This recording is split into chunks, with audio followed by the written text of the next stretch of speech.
আসসালামু আলাইকুম রহমতুল্লাহ বারকাতু।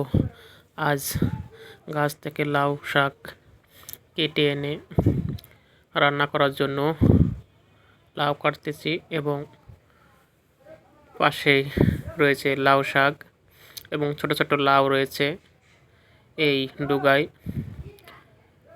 লাউ দিয়ে এবং আলু দিয়ে শুটকি মাছ রান্না করলে খুব সুন্দর এবং খুব সুস্বাদু হয়।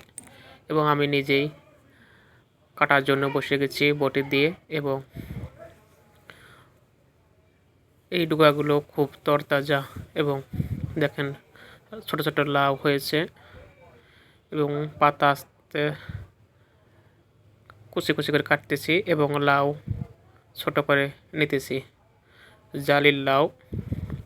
এবং এই শাকগুলো অনেক হয়েছে গাছ অনেক বেশি হয়ে গেছে, এই জন্য লাউ ডোকা কেটে এনে রান্না করার জন্য কাটতেছি। সকলকে অসংখ্য ধন্যবাদ। সবাই ভালো থাকেন। আল্লাহ হাফেজ।